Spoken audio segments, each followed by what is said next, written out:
దేవుని వాక్య ధ్యానంలోకి వెళదాం. ఇక నిశ్శబ్దాన్ని పాటించండి. యెహెజ్కేలు గ్రంథము 47వ అధ్యాయము. యెహెజ్కేలు గ్రంథము 47వ అధ్యాయము.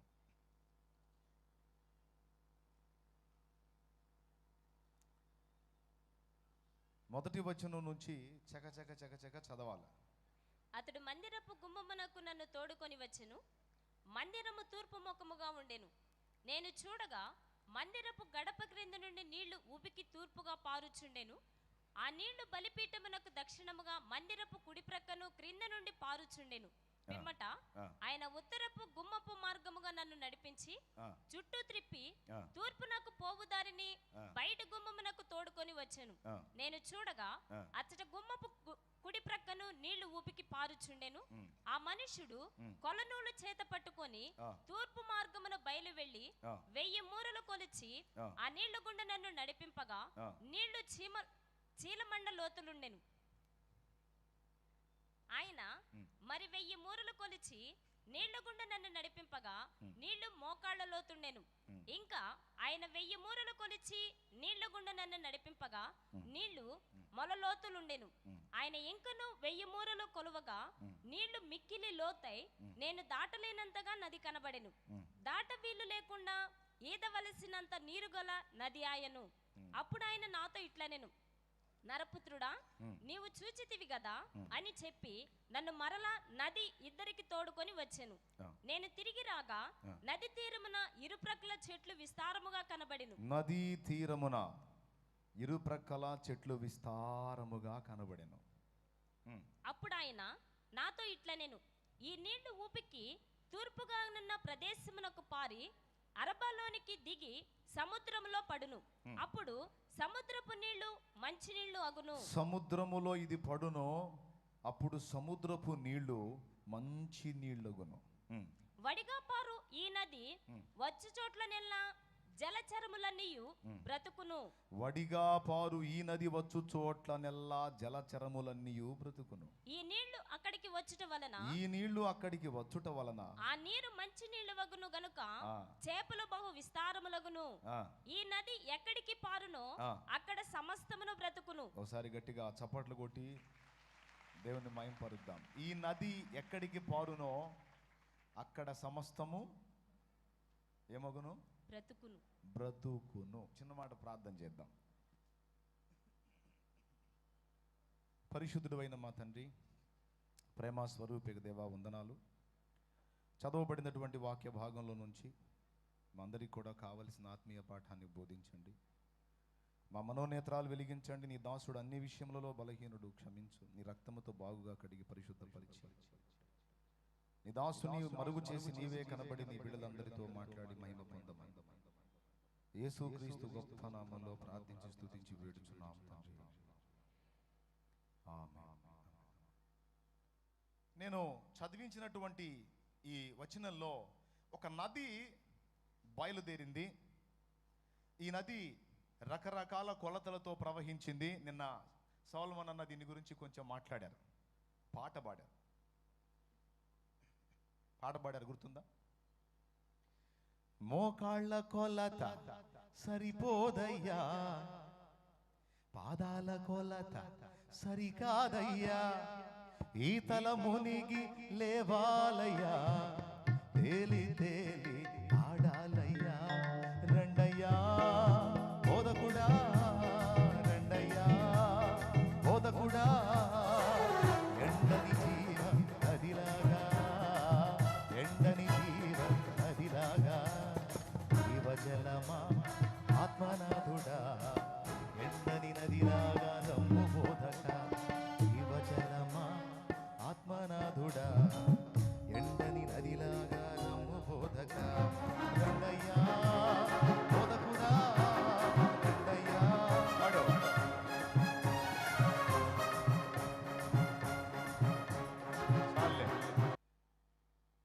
ఒక్కసారి యోహాను సువార్త 7వ అధ్యాయము 38వ వచనం చదవండి. యెహెజ్కేలు 40 నా యందు విశ్వాసముంచు వాడెవడు లేఖనము చెప్పినట్టు ఆ. వాని కడుపులో నుండి జీవజల నదులు పారునని బిగ్గరగా చెప్పెను. ఇందాక యెహెజ్కేలు 47:8 మనం చదివింది. 47లో నుంచి మనం చదివినటువంటి ఒక నది ప్రస్తావన వచ్చింది కదా. యోహాను సువార్తలో నా యందు విశ్వాసముంచు వాడెవడో వాని కడుపులో నుండి జీవజల నదులు ప్రవహించును అన్నాడు. ఇది దేవుని దగ్గర నుంచి ప్రవహిస్తున్న పరిశుద్ధాత్మ ప్రవాహం. ఈ పరిశుద్ధాత్మ ప్రవాహం భూమి మీద సమస్తము బ్రతుకున్నట్లు చేయడానికి ఒక మానవ సంబంధమైన పాత్ర అవసరమై ఉన్నది. దేవుడు ఎప్పుడు కూడా తన కార్యాన్ని డైరెక్ట్గా ఆయనే వచ్చి చేయడు. ఆయనే వచ్చి జరిగించే కార్యం ఒకటి ఉంది, అది శిలువ యాగం. మనందరి పాప పరిహారార్థమై బలియాగం కావాల్సినటువంటి తంతు అది వచ్చాడు, జరిగించాడు, వెళ్ళాడు. అయితే ఇప్పుడు ఆయన తన ఆత్మ ప్రవాహాన్ని భూమి మీదకి పంపిణీ చేస్తున్నాడు. ఆయన భూమి మీదకి పంపిణీ చేస్తున్నటువంటి ఈ ఆత్మ ప్రవాహం స్వీకరించి లోకానికి పంపిణీ చేయాల్సిన దానికి ఒక మానవ పాత్ర అవసరమై ఉన్నది. మానవుడి సపోర్ట్ లేకుండా, మానవుని వైపు నుంచి స్పందన లేకుండా దేవుడు తన కార్యాన్ని జరిగించలేడు.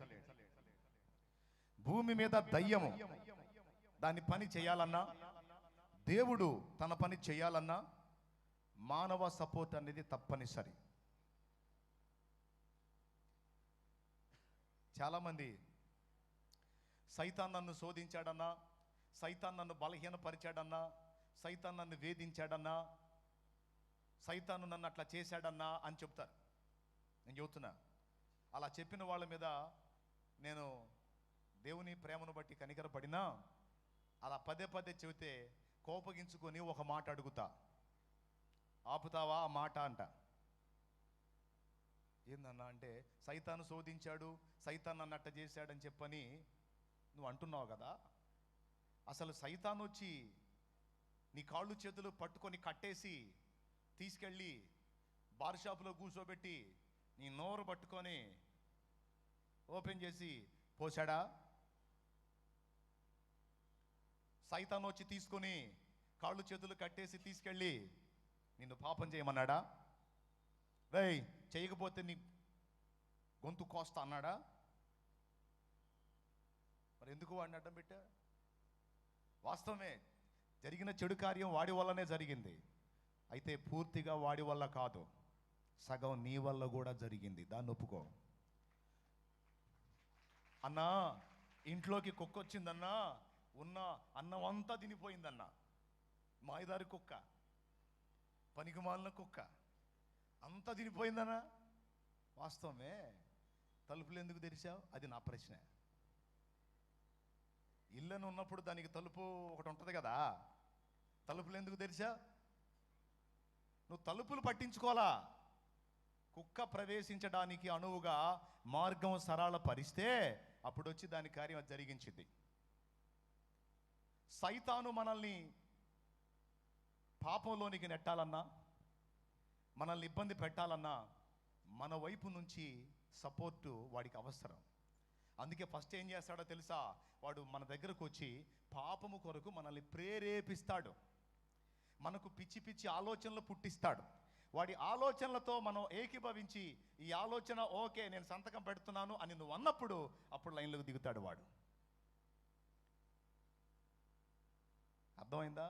అట్లా కాకుండా బలవంతంగా ఎవరినన్నా, బాబు తాగుబోతులు మన రోడ్డు మీద పోతుంటే బారు షాపులోంచి షీషా ఎగురొచ్చి ఒళ్ళో పడిందా? ఆహా, దినమంతా చాకిరి చేసి పైసలు తీసుకెళ్ళి ఇచ్చి సీసాతో పాటు టచ్చింగ్ కూడా కొనుక్కొచ్చుకొని దాన్ని ఒక పక్క పెట్టుకొని, సీసా ఒక పక్క పెట్టుకొని, ఒక్కొక్కడు ఏం తాగుతాడో ఏమండి, ముక్కు మోస్తాడు, కళ్ళు మోస్తాడు, కట్ట కట్ట కట్ట. అంత కర్మ ఏం పట్టిందో నాకు అర్థం కాదు. అంత కర్మ దేనికి? తాగుతాడు, తాగి మళ్ళీ పచ్చడో ఏదో తీసుకొచ్చుకుంటాడు కదా. డబ్బులు ఉన్నోడేమో ఏదో మటన్ తెచ్చుకుంటాడు, లేనోడేమో పచ్చడన్న పెట్టుకుంటాడు, కారం అన్న పెట్టు.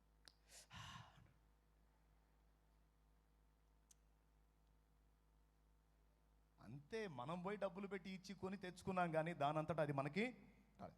కాబట్టి సైతాను మన ద్వారా ఒక పాపం చేయించాలంటే మన ప్రమేయం ఖచ్చితంగా వాడికి మన ప్రమేయం వాడికి అవసరం. అందుకే వాడు ఫస్ట్ యూదాని పురికొల్పాడు, యూదా మైండ్లో ఆలోచన పుట్టించాడు.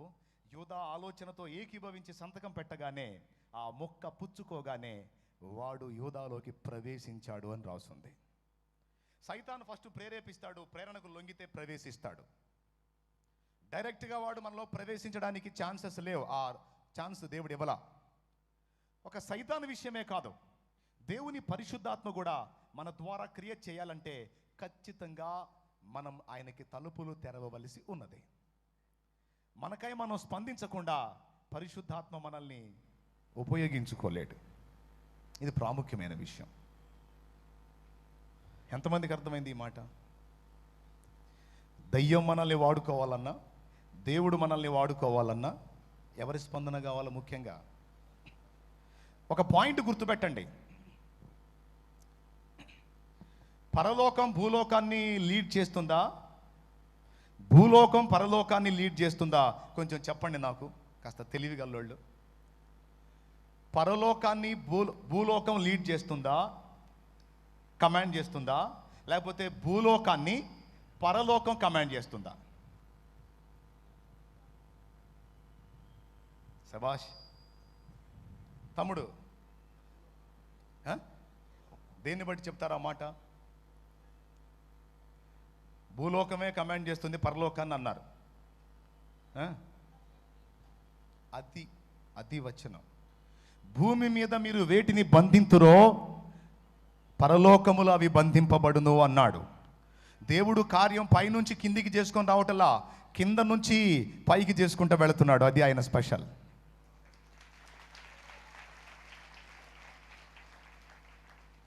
అర్థమైందా? ఎక్కడి నుంచి ఎటు చేస్తున్నాడు? ఇక్కడ మనకిచ్చాడు ఆర్డర్. ఏదైనా కావాలి అంటే నువ్వు ముందు కదలాలి బాబు, అప్పుడు నేను కదులుతా. అక్కడ ముందు నేను కదిలి నువ్వు కదలటం కాదు, నువ్వు కదిలితే, నువ్వు స్పందిస్తే నేను స్పందిస్తా, నువ్వు స్పందించకపోతే నేనేమీ చెయ్యలేను. ఇది ఒక ప్రాముఖ్యమైన పాఠమై ఉంది. నీకు ఒక అవసరం ఉంది, ఓ సమస్యతో నువ్వు బాధపడుతున్నావు. నువ్వు బాధపడుతుంటే దేవుడు చూస్తుంటాడు, కానీ నువ్వు మోకాళ్ళుని దేవుణ్ణి సంధించినంత వరకు దేవుడు కదలడు. ఎందుకంటే దేవుడు నియంత కాదు, ప్రేమస్వరూపి, మర్యాదస్తుడు. నువ్వు ఇక్కడ కదిలి దేవా అంటేనే ఏందమ్మా అంటాడు, లేకపోతే ఆయన కదలటానికి రూల్స్ ఒప్పుకో. ఆయన బలవంతుడే, కానీ ఆ బలవంతుడిని కదిలించగలిగేది మనమే. మనం స్పందిస్తే ఆయన స్పందిస్తాడు, మనం సహకరిస్తే ఆయన మన ద్వారా ప్రవహిస్తాడు. ఇది ప్రాముఖ్యమైన విషయం. బాగా వినండి. ఈ పరిశుద్ధాత్మ ప్రవాహం ఇలా బయలుదేరింది. ఎక్కడి నుంచి? దేవుని యొద్ద నుండి. ఇక్కడ ఒక ఆయన కనపడుతున్నాడు. ఈయన పూర్తిగా ఖాళీ అయిపోయాడు. గోధుమ గింజ భూమిలో పడి చావకుండిన ఎడల అది ఒంటిగానే ఉండును, అది చచ్చిన ఎడల బహుగా ఫలించును. చెప్పాడు కదా, రైట్. ఈయన దేవుని విశ్వసించాడు, దేవుని వాక్యాన్ని ఎరుగున్నాడు.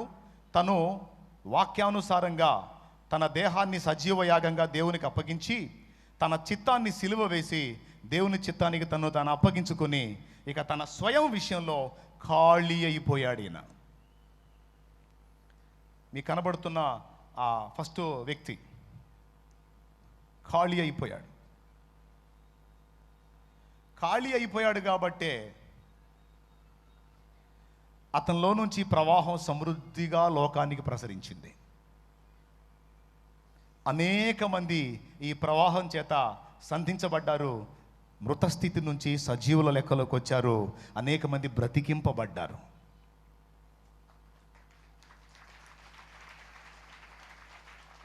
ఒక భక్తుడు లేక ఒక విశ్వాసి లేక ఒక దేవుని సంబంధి ఏ స్థాయి ఖాళీ ఇస్తాడో ఆ స్థాయిలో దేవుని ఆత్మ ప్రవాహం ఉంటుంది.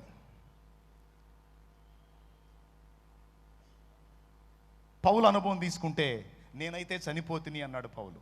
బ్రతుకుట క్రీస్తే, ఏం లేదు నాలో, ఏం లేదు ఇక నాలో, నన్ను నేను లీడ్ చేసుకోవటం లేదు, నన్ను పూర్తిగా ఏలుతున్నవాడు ప్రభువే అని పూర్తిగా కంప్లీట్గా ఖాళీ అయిపోయి తన్ను తాను దేవునికి అప్పగించుకున్నాడు.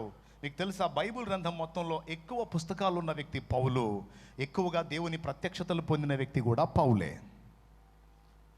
అదేంటి, దేవుడు పక్షపాతం లేనివాడు కదా, దేవుడు అందరినీ ఒకే విధంగా ప్రేమిస్తాడు కదా, అందరినీ ఒకే కొలతతో చూస్తాడు కదా అంటే వాస్తవమే, అందరికీ ఒకే విధంగా పంచిపెట్టాలని ఉంది. కానీ ఎవరు ఎంత పాత్ర తెచ్చుకుంటారో అంతవరకే, ఎవరు ఏ స్థాయిలో జ్ఞాపిస్తారో ఆ స్థాయిలోనే ప్రవాహం ఉంటుంది. అర్థమైతే స్తోత్రం చెప్పు. సరే, ఈయన చూద్దాం.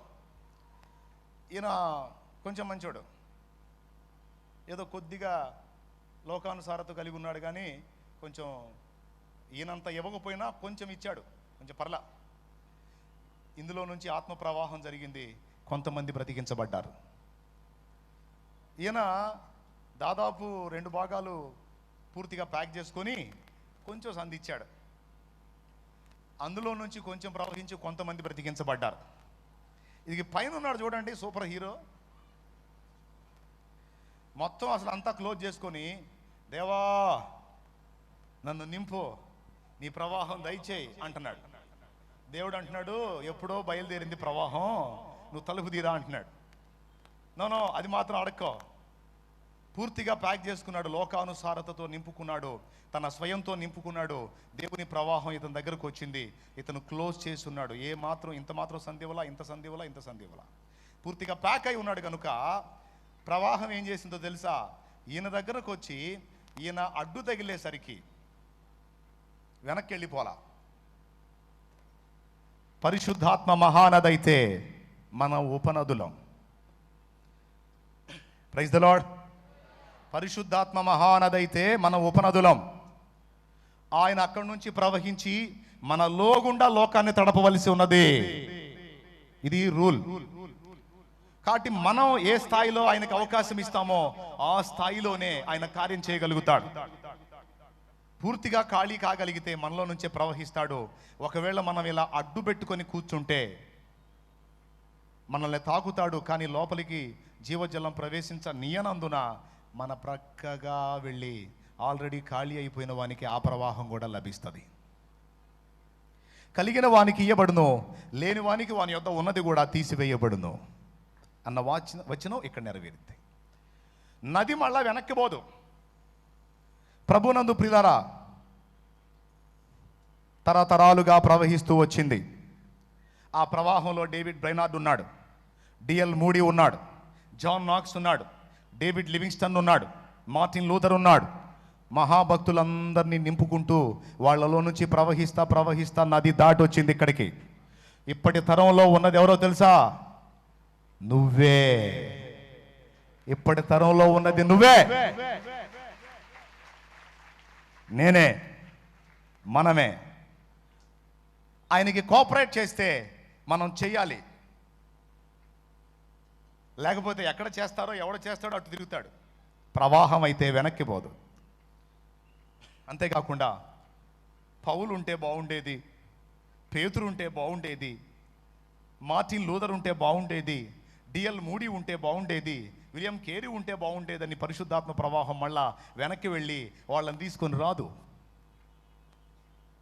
మొంగమూరు దేవదాసయ్య గారు వెళ్ళిపోయాడు, ఏసన్న గారు వెళ్ళిపోయాడు.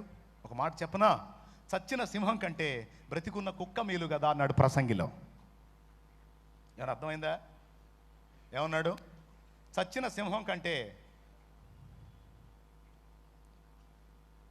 సింహాలు పోయినాయి, కుక్క వంటి వారమైన మనం ఉన్నాం. దేవుడు అంటున్నాడు, కుక్కనని ఫీల్ కాకరా బాబు, మీరు నువ్వు కొంచెం నాకు అవకాశం ఇస్తే నేను నిన్ను కూడా సింహంలా వాడుకుంటానంటాడు ఆయన. నదిని మీరు గమనించండి, నది ప్రవహిస్తూ ఉంటుంది. ఏదన్నా రాళ్ళు రప్పలు అడ్డు తగిలినాయి అనుకో, పక్కగా పోద్ది. అవునా? కొంతమంది రాళ్ళు అడ్డేస్తారు, కొంచెం దారి మళ్ళిద్ది. కొంతమంది ఉన్నారు పనోళ్ళు, ఏకంగా బ్రిడ్జియే కడతారు. బ్రిడ్జి కట్టి లాకులు దించేస్తారు. లాకులు ఎత్తరు. దేవుడు అంటాడు లాకులు ఎత్తురా అంటాడు. లేదు ప్రభా అట్లా ఉన్నాయి అంటాడు. ఒకవేళ ఇతనికి ప్రవాహం వచ్చినా ఇతను తనలోనే నింపుకున్నాడు కానీ బయటికి ప్రసరించే ప్రసక్తి లేదు. ఈ డోర్ తీసినా ఈ డోర్ మూసాడు. కొంతమంది జీవితాలు ఎలా ఉంటాయి నేను చెప్తున్నాను. టోటల్గా నువ్వు ఏ స్థాయిలో ఖాళీ అయిపోయి నీ స్వయంలో విరిగిపోయి, స్వయం అంటే తెలుసా, నీ సొంతం, నీలో నేను అనే అహం విషయంలో విరిగిపోయి దేవునికి అవకాశం ఇస్తావో అంతగా ఆయన నీలో నుంచి లోకాన్ని ప్రభావితం చేస్తాడు. ఒక డిఎల్ మూడీ దాదాపు 1 కోటి మందికి పై చిలుకు ఆత్మలకు క్రీస్తు సువార్త సత్యాన్ని ప్రకటించాడు. ఒక డేవిడ్ లివింగ్స్టన్ దక్షిణాఫ్రికా దేశాన్ని ప్రభావితం చేయగలిగాడు. ఒక జాన్ వెస్లీ ఇంగ్లాండ్ దేశాన్ని ప్రభావితం చేయగలిగాడు. కొద్ది గొప్ప చేసి, కొద్ది గొప్ప అల్ప విజయాలు చూసి, కొద్ది గొప్ప పరిచర్యను చూసి ఓ అబ్బో నేను చాలా చేశానని చెప్పని ఆగిపోయే పరిస్థితుల్లో లేరు వాళ్ళు. లక్షల మైళ్ళు ప్రయాణం చేశాడు John Wesley. John Wesley life story చదువుతుంటే అసలు ఇతను మనిషేనా అనిపించింది నాకు. జార్జి ముల్లర్ లైఫ్ చదువుతుంటే ఇతను మనిషేనా అనిపించింది. 200 సార్లు బైబిల్ చదివాడు. ఎవరు? జార్జ్ ముల్లర్ 200 సార్లు బైబిల్ చదివాడు. 3 ప్రింటింగ్ ప్రెస్సులు నడిపించాడు. ప్రతి నెల దాదాపు 30,000 ఉత్తరాలకు జవాబులు రాశాడంట. 100,000 ఉత్తరాలకు జవాబులు రాసేవాడంట. అంతేకాదు దాదాపు 10,000 మంది అనాథ పిల్లల్ని ఆయన ఒక శరణాలయాన్ని స్థాపించి పోషించాడు. అంతేనా? అనేక ప్రాంతాలు సంచరించి క్రీస్తు సువార్త సత్యం ప్రకటించాడు ఒక జార్జ్ ముల్లర్.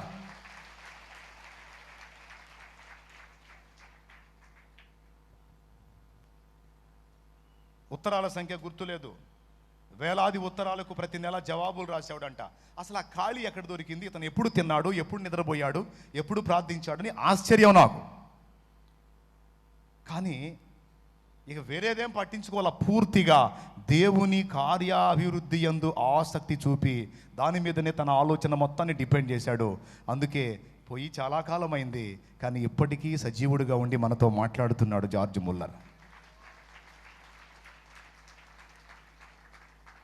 దేశాలను ప్రభావితం చేసిన వ్యక్తులు నేను మాట్లాడుతున్నవాడు. సరే, ఇప్పుడు దీన్ని గురించి కొంచెం ఆలోచన వచ్చి ఉంటుంది మీకు. ఒకసారి నీ లైఫ్లోకి తొంగి చూసుకో, నువ్వు ఏమాత్రం ఖాళీ ఇస్తున్నావో దేవునికి. నువ్వు ఇచ్చేదాన్ని బట్టి ప్రవాహం ఉంటుంది. అంతవరకు అర్థమైంది కదా? పరిశుద్ధాత్మ ప్రవాహానికి అవరోధాలు ఏంటి? పరిశుద్ధాత్మ ఇలా ప్రవహించి నీలో నుండి లోకాన్ని తడపకుండానట్లుగా అడ్డుపడే అవరోధాలు ఏంటి అనే దాని గురించి కొన్ని సంగతులు మీకు చూపిస్తాను చూడండి. నంబర్ 1, పరిశుద్ధాత్మ ప్రవాహానికి నువ్వు వేసుకునే పెద్ద పెద్ద అవరోధాలు, బండలు, రాళ్ళు, లేకపోతే బ్రిడ్జీలు. నంబర్ 1 ఏంటంటే అవిశ్వాసం. పరిశుద్ధాత్మ ప్రవాహానికి అవరోధం ఇది నంబర్ 1 బ్రిడ్జి అన్నమాట. ఏంటిది? బ్రిడ్జి. అవిశ్వాసం అంటే ఏంటో తెలుసా? మన వల్ల కాదులే బ్రదర్. దేవుడు అంటాడు, మొహమా నీ వల్ల అయితేని నేను మాత్రం అంటున్నానా? నీ వల్ల కాదు, నా వల్ల ఇది, కొంచెం నువ్వు నాకు అందుబాటులోకి రాగలుగుతావా అంటున్నాడు ఆయన.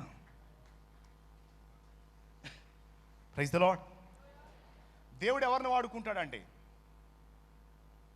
దేవుడు యేసు ప్రభు ప్రధాన యాజకుల్ని వాడుకున్నాడా, జాలర్లను వాడుకున్నాడా?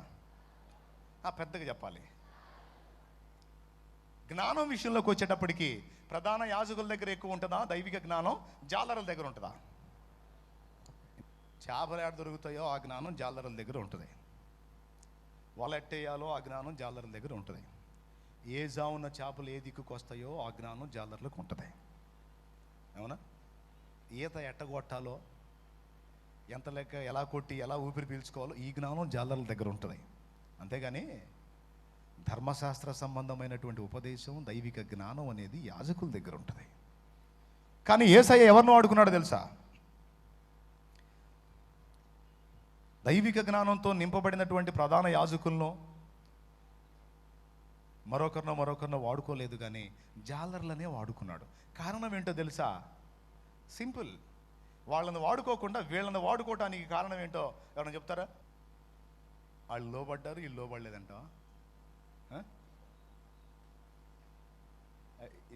జాలర్లు లోబడ్డారు, యాజకులు లోబడలేదు, అంతే కదా? అవునా? కరెక్టేనా? తప్పేం కాదు అది. కానీ ఇంకోటి ఏంటంటే లోబడ్డారు అన్నారు కదా, యాళ్ళు లోబడ్డారు? అపోస్తలులు 12 రకాల మైండ్లు కలిగి ఉన్నారు. ఒకడు మైండ్ అన్నా సరిగా ఉందని చెప్పండి నాకు. ఇద్దరు పేరేమో ఉరిమేడి వారు, కదులుతాయి అంటుంటారు. ఇంకొకటికేమో అన్ని అనుమానాలే. ఆయన సిలువలో చనిపోయి తిరిగి లేస్తే మీరు ఒట్టిగా నమ్మారు, నేనైతే చేతుల్లో ఏళ్ళు పెడతాను, పక్క డొక్కలో ఏళ్ళు పెడతాను అన్న మేధావి ఆయన, పరిశోధకుడు, శాస్త్రవేత్త. Praise the Lord. ఇంకొక ఆయనకేమో ఆవేశం ఎక్కువ, ఆలోచన తక్కువ. నువ్వు లేబర్ బాయ్ని వేసి పడేస్తా అంటాడు ఇంకొక ఆయన, కోపిష్టి. అప్పుడే కోపడతాడు, అప్పుడే తిట్లు తింటాడు, అప్పుడే పొగడతలు తింటాడు. పాపం అంతా ఆవేశమే. నీతో పాటు నడుస్తాను అంటాడు, సగం లెక్క వచ్చి మునిగిపోయాడు. దుడుగు పేతురు. ఇంకొకడేమో దొంగ, దొరికిన సొమ్ము దొరికినట్టు ఈ సంచిలో పడ్డది ఆ సంచిలో వేస్తుంటాడు. చెప్పండి, ఒకళ్ళ దగ్గరన్నా ఇవన్నీ కాక మళ్ళా అందరూ కలిసి రౌండ్ వేసి కొట్లాట పెట్టుకున్నారు. అబ్బాయి, మనందరం ప్రభు శిష్యులం కదా, మనలో ఎవరు గొప్ప అని వాళ్ళతో పెద్ద గొడవ పుడితే యేసయ్య వాళ్ళకి ఒక చిన్న బిడ్డను చూపించి, ఈ పసిబిడ్డ వల్ల తను తగ్గించుకున్న వాడేవాడో వాడే పరలోకంలో గొప్పవాడు అనబడతాడని చెప్పని ప్రభు ప్రశంసించి పసిబిడ్డలాగా తగ్గించుకోమని చెప్పని వాళ్ళకు బుద్ధి చెప్పాడు. అంతా తిరుగుబాటుదారులే. నీకోసం నా ప్రాణం ఇస్తా అన్నాడు నైటు. ఏది 7 తింటా అట్ట మాట్లాడాడు. మధ్యరాత్రి వచ్చేసరికి అసలు ఆయన ఎవరు నన్ను అడుగుతారు, ఏంది నాకేం తెలుసు అన్నాడు. అరే అప్పుడే ప్రాణం ఇస్తానంటే గంటలు తిరక్క ముందే అబద్ధాలు ఆడుతుంది. వీళ్ళు ఎక్కడ లోబడ్డారు? వీళ్ళు ఎక్కడ పద్ధతి గల మనుషులు? చెప్పండి, వాళ్ళ కొలతలు చెప్పండి నాకు. అపోస్తలులు నిజంగా సరైనటువంటి కొలతలు కలిగిన వాళ్ళేనా? కరెక్ట్గా విధేయత చూపిన వాళ్ళేనా? అట్లా కనపడరు. కానీ వాళ్ళని దేవుడు వాడుకున్నాడు. కారణం ఏంటి అంటే ఒకే ఒక కారణం. వాళ్ళు బలహీనలైనా, కొన్ని విషయాల్లో దేవునికి వ్యతిరేకంగా అడుగులు వేసినా, ఒకటైతే వాళ్ళు చేశారు. ఏంటో తెలుసా? వాళ్ళు దేవునికి అందుబాటులో ఉన్నారు. తెలివోడో తెలివి తక్కువడో, జ్ఞానవంతుడో అజ్ఞానో, మొత్తానికి ఒకటి చేశాడు. ఏంటో తెలుసా? పనికి మాలిన దాన్ని కూడా పనికొచ్చేటట్టు మార్చుకొని వినియోగించగల మహామేధావికి సమీపంగా వాళ్ళు ఉన్నారు, అందుబాటులోకి వచ్చారు. అందుకే దేవుడు వాడుకున్నాడు. దేవుడు దేన్నైనా ఎలాగైనా మౌల్డ్ చేసుకొని వాడుకోగలుగుతాడు. అయితే వస్తువు అందుబాటులో చిక్కాలది. నీ టాలెంటు, నీ పనితనం, నీ జ్ఞానం తీసి పక్కన పెట్టవయ్యా, నువ్వు ముందు అందుబాటులోకి రా. నేను నిన్ను ఖాళీ చేస్తాను, నీలో ఉన్న వ్యతిరేక గుణాలన్నీ తీసేస్తాను. నిజమే, ఆయన ఎవరో నాకు తెలియదు, అబద్ధాలు ఆడినోడే.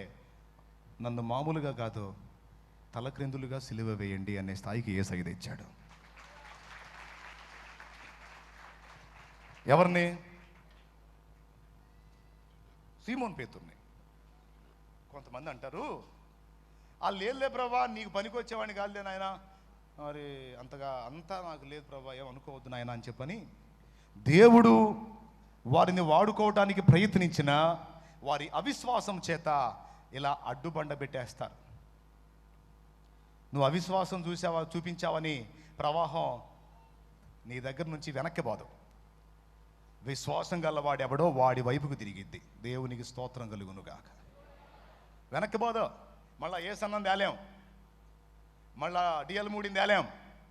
వాళ్ళు వదిలేశాడు దేవుడు, అయిపోయింది, తీసేసుకున్నాడు. ఇప్పుడు ఉన్న వాళ్ళలోనే ఎవడు కరెక్ట్గా క్యాచ్ అవుతాడో వెతుక్కుంటున్నాడో, ప్రవాహం వెతుక్కుంటుంది. ఎక్కడ ఖాళీ దొరికిద్దని వెతుక్కుంటుంది.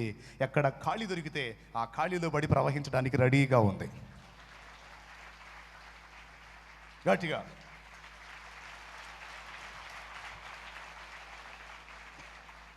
ప్రైజ్ ది లార్డ్, హల్లెలూయా. రెండవ అడ్డుబండ ఇదైతే అసలు ఏకంగా బ్రిడ్జి అండి. అవిశ్వాసం అంటే మళ్ళీ విశ్వాసే. యేసుప్రభు నమ్మాడు, మారు మనసు పొందాడు, బాప్తీసం పొందాడు, విశ్వాసే. కానీ దేవుని కొరకు వాడబడే విషయంలో మాత్రం అవిశ్వాసి. తనే చెబుతుంటాడు దేవుడికి, కాదులే ప్రభా, మన వల్ల ఏ పని కాదులే ప్రభా అంటే, కాదన్నప్పుడు ఆయన మాత్రం ఏం చేస్తాడు?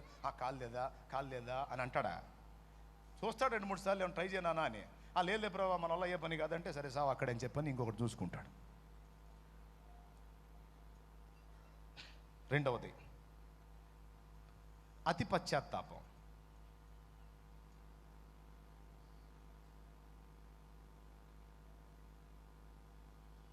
అంటే తన అయోగ్యతను ప్రకటించుకోవటం.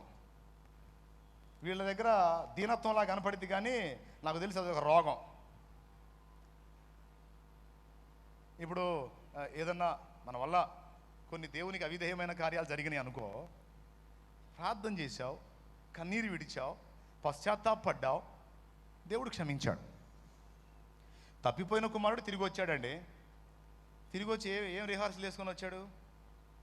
మా నాన్న దగ్గరికి పోతాను, మా నాన్న ప్రేమగల్లోడు, మరి నేను నీ కొడుకుగా ఉంటాను, నీ పనికిరాను, నీ దాసుడిగా ఉంటాను, నాకు అంత అన్నం పెట్టయ్యా అని అడుగుదాం అని వెళ్ళాడు.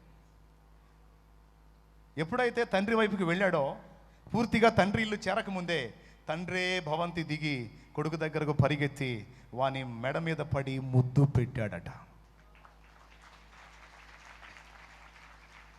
బాగుంది.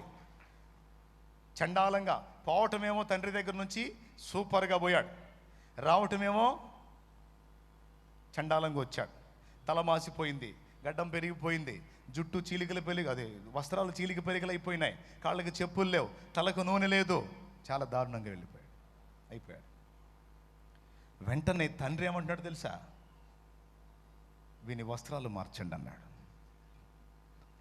పాత క్రియలను తొలగించి నవీన క్రియలను అతనికి ధరింపజేశాడు.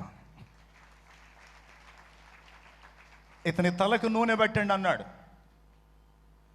క్రొత్త తైలముతో నేను అంటబడి తిని గురుపోతు కొమ్ము వలె నా కొమ్ము పైకెత్తితివి. 92వ కీర్తన 10వ వచనం. పరిశుద్ధాత్మ అభిషేకం ఇచ్చాడు. చెప్పులు తొడగండి అన్నాడు.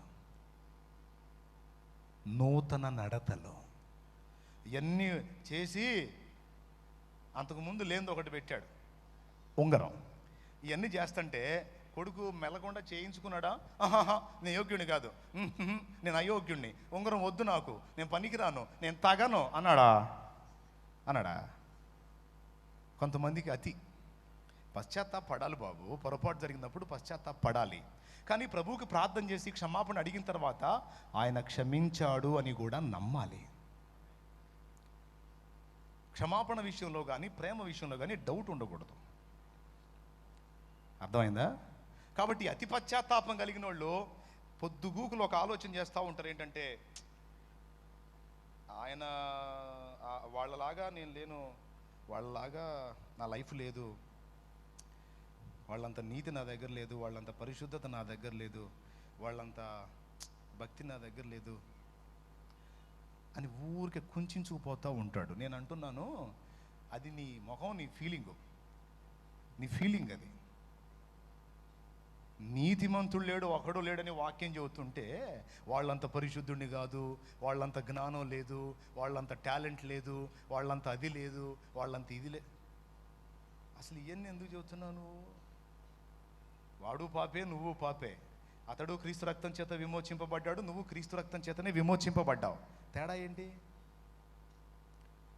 అందరూ సమానమే ప్రభు దృష్టిలో. కానీ నీ ఫీలింగ్ ఏంటంటే మిగిలిన వాళ్ళందరినీ గొప్పగా ఎంచుతున్నావు, సంతోషం. కానీ నిన్ను నువ్వు పొద్దుగూకులు అధముడుగా, అధమురాలిగా ఎంచుకుంటున్నావు. వాళ్ళ ముందు తగ్గించుకో, తప్పులేదు. కానీ ఆత్మలో మాత్రం దేవుడు నన్ను కూడా వాడుకుంటాడు, నన్ను కూడా కనికరిస్తాడు, నన్ను కూడా క్షమిస్తాడు, నాకు కూడా కృప చూపుతాడు. అందరితో పాటు నేను ఒకడిని. అఫ్కోర్స్ వాళ్ళు పరుగు పందెంలో కొంచెం ముందు వెళ్ళారు, తర్వాత నేను కూడా వెళ్తాను, దేవుడు నాకు కూడా తోడై ఉన్నాడు, నన్ను కూడా ఆయన ఆశీర్వదిస్తాడు అనే విశ్వాసం ఉండాలి. అతి పశ్చాత్తాపం పనికిరాదు. అతి పశ్చాత్తాపం అనేది యోధాను ఉరికి తీసుకెళ్ళింది. తప్పు చేశాడు, సరే అయిపోయింది, అది అయిపోయింది. పేతురు ప్రభు వైపు తిరిగి పశ్చాత్తాపడితే క్షమించి వాడుకున్నాడుగా, యోధాను కూడా వాడుకునేవాడు. కానీ యోధా తనకు తానే జడ్జిమెంట్ చేసుకొని దేవుని కృపకు స్థానం ఇవ్వకుండా తనంతటా తానే చచ్చాడు. అతి పశ్చాత్తాపంలోకి వెళ్ళిపోయి దేవుని ప్రేమను నమ్మక దేవుడు నన్ను క్షమించడని డిసైడ్ చేసుకొని తమను తామే నాశనం చేసుకున్న వాళ్ళు అనేక మంది ఉన్నారు. దయచేసి సేవకులు కానీ విశ్వాసులు కానీ ఎవ్వరూ కూడా అలా అనుకోవద్దు. ఆయన ప్రేమ అగాధ జలములు ఆర్పజాలనిది. ఎస్, కాబట్టి అతి పశ్చాత్తాపం నువ్వు దేవుని చేతిలో వాడబడకుండా ఆయన ప్రవాహం రాకుండా ఒక పెద్ద అడ్డుబండగా తయారైద్ది. ఏంటిది? రెండవది అతి పశ్చాత్తాపం. మూడవది సొంత చిత్తం. ఏంటో తెలుసా? సొంత చిత్తం.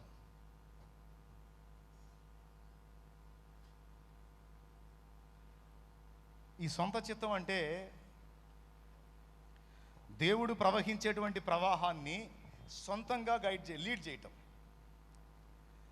ఆయన వస్తున్నాడు, ఇదిగో ఇలా వెళ్ళాలి నేనని చెప్పని రూట్ చూపిస్తున్నాడు. కాదు కాదు ప్రభువా, నువ్వు ఇలా వెళ్ళాలి, నువ్వు అలా వెళ్ళాలి అని దేవుని ప్రవాహానికి లీడ్ చేస్తా దేవుని ఆలోచనలను ఎరగక తమ సొంత ఆలోచనలను ప్రవేశపెట్టి దేవుని ప్రవాహాన్ని వంకర్లు తిప్పే రకం ఇంకొకటి. ఎప్పుడు కూడా దేవుని చేతిని మెలిదిప్పడానికి ట్రై చేయకూడదు.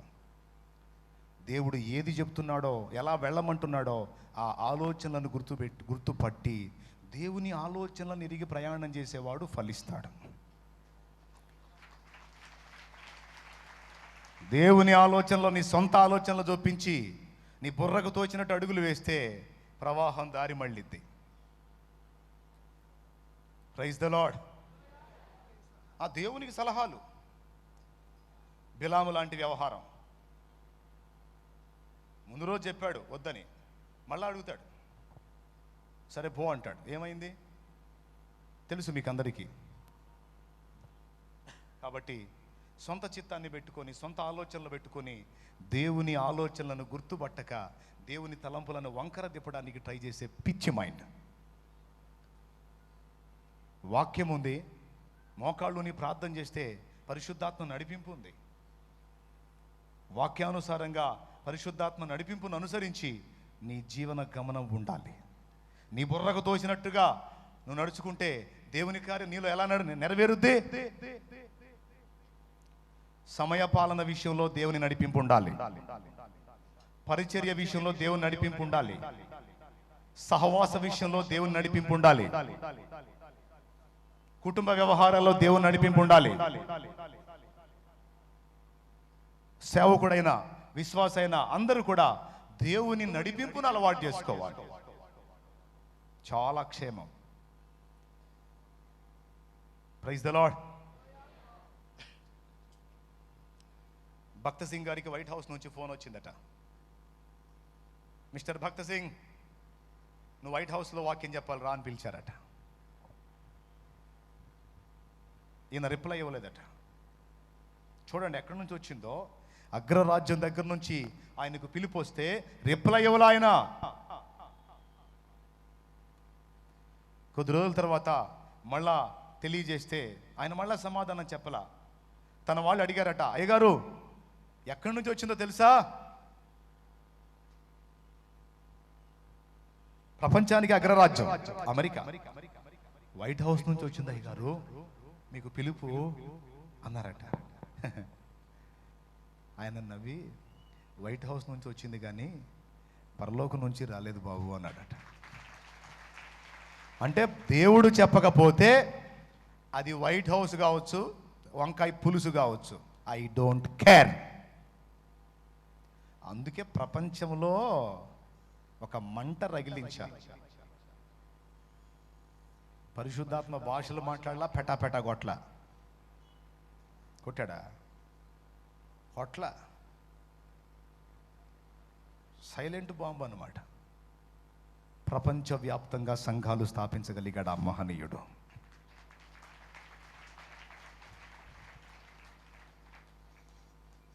ప్లేస్ విషయంలో ఎన్టీ రామారావు గారు ఒకసారి వెళ్ళాడట భక్త సింగ్ గారి దగ్గరికి.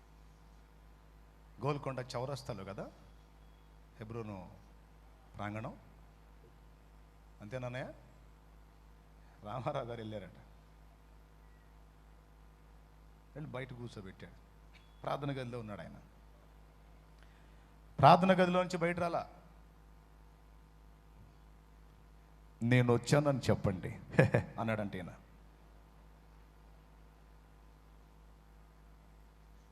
వాళ్ళు చెప్పలా. నేను వచ్చానంటే రాడా అన్నారట. లోపలికి వెళ్ళి చెప్పారట, అయ్యగారు ఎన్టీ రామారావు గారు వచ్చారని. కాసేపు కూర్చోమని అన్నాడట. కూర్చోమన్నా. నేను కూర్చోవాలా అన్నాడంటే ఈయన. మళ్ళీ పోయి నేను కూర్చోవాలా అని కొంచెం సీరియస్ అవుతున్నాడు అంటే లేచి వెళ్ళిపోమని అన్నాడంట. కూర్చోపోతే లేచి వెళ్ళిపోమన్నావా? ఏందంట? పోమనా, నేను దేవునితో మాట్లాడుతున్నా, అయిపోయాక వస్తానని చెప్పన్నాడట.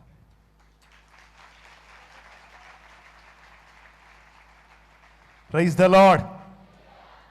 ఎక్కడో జాన్ నాక్ సంగతి కాదు, మన భక్త సింగ్ గారు. నా సోదరులారా, దేవుని నడిపింపు మన వంకర తిప్పకూడదు.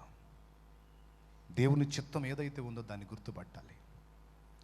అన్ని లక్షల కాల్బలాన్ని మోషే నడిపించి ఒక ప్రాంతానికి వచ్చేసరికి ఒక కొండను చూయించి ఆ కొండ మీదకి వెళ్ళి నువ్వు చచ్చిపో అన్నాడట దేవుడు.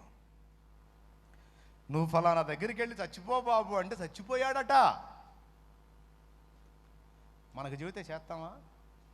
ఏం సలహా ప్రవ్వా? పోయి చచ్చిపోని సలహా, ఈ సావు సలహాలు ఏంది ప్రవ్వా? వారు అలా అప్పగించుకున్నారు దేవునికి. అందుకే చరిత్ర పుటల్లో ధన్యజీవులై వారు మృతి నొందియు మనతో మాట్లాడుచున్నారు. మీకు తెలుసా, మోషే పునరుద్ధానం చెందాడు. ఆయన శరీరం గురించే తర్కం జరిగింది మిఖాయేలుకి సాతానుకి అనే విషయం యూదా పత్రికలో ఉంటుంది. దేవుడు ఆయన్ని పునరుద్ధానం చెందించాడు. చనిపోయి తిరిగి లేచే వారికి ముంగుర్తుగా మోషే లేచాడు. యేసు రెండవ రాకడలో శరీరం మార్పు చెంది వెళ్ళే పరిశుద్ధుల గుర్తుగా ఏలియా ఆరోహణమయ్యాడు. ఈ రెండు పునరుద్ధానాలకు ముంగుర్తులుగా వీళ్ళు, ఒకరేమో శరీరం మార్పు చెంది పరలోకానికి ఎత్తబడ్డారు, ఒకరేమో చనిపోయి పునరుద్ధానంతో తిరిగి లేచారు. వాళ్ళిద్దరే నిర్గమమును గూర్చి రూపాంతర కొండ మీద, రూపాంతర అనుభవం పొందిన కొండ మీద యేసుతో మాట్లాడారు. Praise the Lord. మూడోది ఏంటి? సొంత చిత్తం. భక్తి జీవితంలో ఒక మంచి అంతస్తు చేరిన తర్వాత మాస్లామణి గారు ఒక పాట రాశాడు. కింది స్థాయిలో కాదు, ఒక మంచి అంతస్తుకు పోయినాక రాశాడు ఆయన పాట. నా దగ్గర ఉంది బుక్. ఏ పాట ఏ రోజు రాశాడో డేట్తో సహా ఇచ్చిన బుక్ నా దగ్గర ఉంది, మాస్లామణి గారిది. ఆయన పాటల్లో మీకు బాగా గుర్తున్న పాట కూడా చెప్పండి. నడిపించు నా నావా. ఆత్మార్పణ చేయకనే ఆశించితి నీ చెలిమి, అహమును ప్రేమించుచునే అరసితి ప్రభుని కలిమి. ఆశా నిరాశాయే ఆవేదనిదురాయే ఆధ్యాత్మికలేమిగని అల్లాడినవలలు, ఆధ్యాత్మికలేమిగని అల్లాడినవలలు. నడిపించు నావా నడి సంద్రమున దేవా.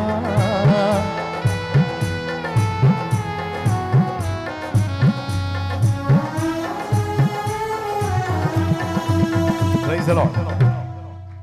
సూపర్గా పాడారుగా.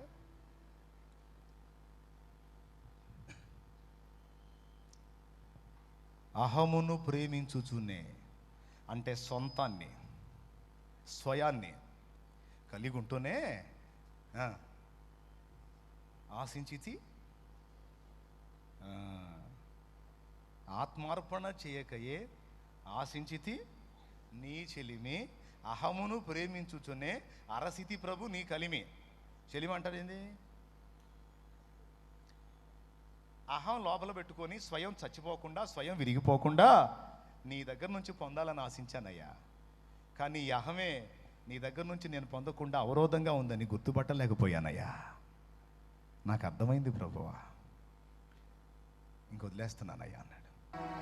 పరమాత్మ ప్రోక్షణతో పరిపూర్ణ సమర్పణతో ప్రాణమును ప్రభు కొరకు పాదార్పణము చేతు.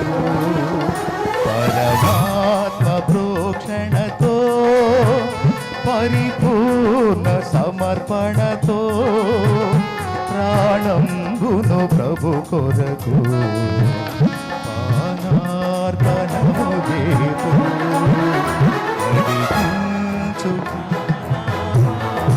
సూపర్. మళ్ళీ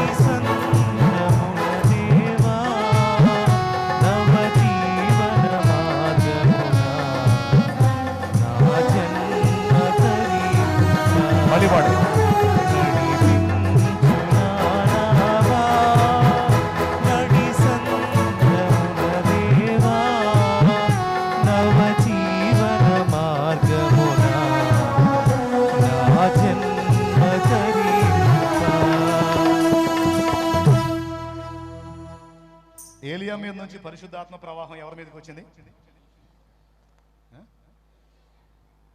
ఆలీషానా? ఎలీషానా? ఎలీషా మీద నుంచి ప్రవాహం ఎవరికి పోయింది? ఎవరికి పోలా? అరే ఎలీషా కూడా శిష్యుడు ఉన్నాడు సార్. ఎవరో? గేహజీ. ఎందుకని గేహజీ మీదకి పోలా? 4వ కారణం ఐహిక విచారం. పరిశుద్ధాత్మ ప్రవాహానికి అవరోధం లోక ఆశ.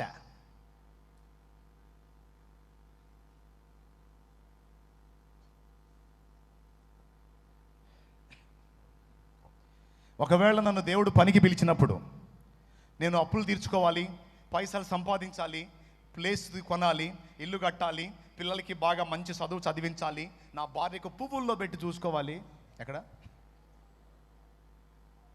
అని నేను అనుకుంటే నేను దేవుని ఫలాన్ని చూడగలిగేవాడిని కాదు. అవునా? చెప్పరేందండి? నా పిల్లలకి అన్నం ఉన్నా లేకపోయినా, నా భార్యకి పువ్వుల్లో పెట్టి చూసుకోవడం కాదు, పెట్టుకోవడానికి పూలే లేకపోయినా,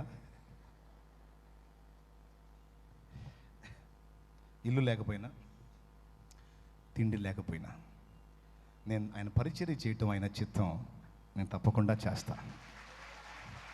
పెడితే పెట్టాడు, లేకపోతే లేదు.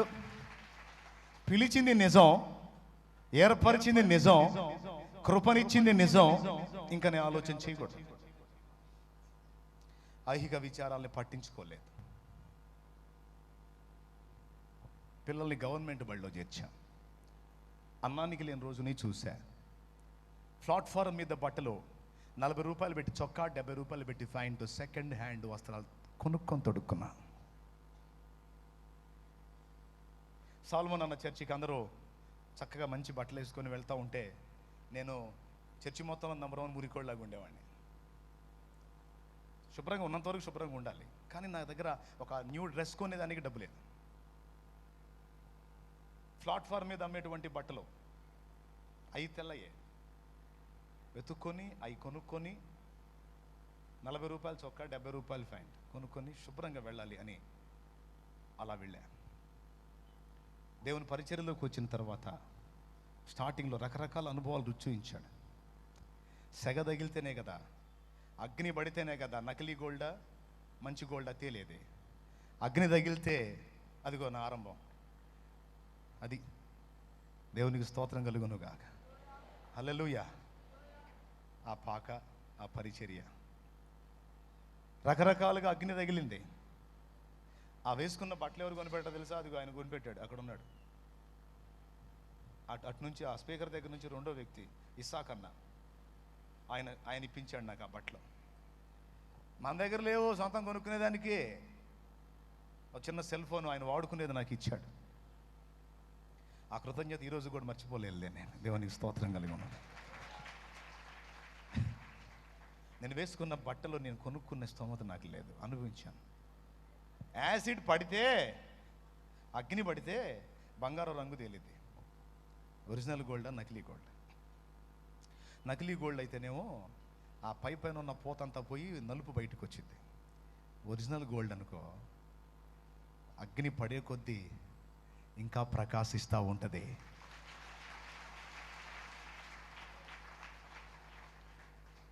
అగ్నే రుజువు చేసేది. కాబట్టి అగచాట్లే కొంతమంది అంటారు, ఏందో దేవుడు కూడా నా మీద పగబట్టాడో ఏమో. కాదన్నయ్య, ప్రార్థన చేస్తున్నాను, అన్నీ చేస్తానే ఉన్నాను, ఎందుకో నాకు ఈ బాధలు నాకు అర్థం కావట్లేదు అని తెగ ఫీల్ అవుతారు. నేను చెప్తున్నా, నీ మీద యాసిడ్ పోస్తున్నాడు ఆయన. శ్రమలనే అగ్నిలో నిన్ను పెట్టాడు. నువ్వు ఒరిజినల్ బంగారమో నకిలీ బంగారమో ముందు తేల్చుకుంటాడు. నువ్వు ఒరిజినల్ బంగారం అయితే నిన్ను ఒక అందమైన ఆభరణంగా రూపుదిస్తాడు ఆయన.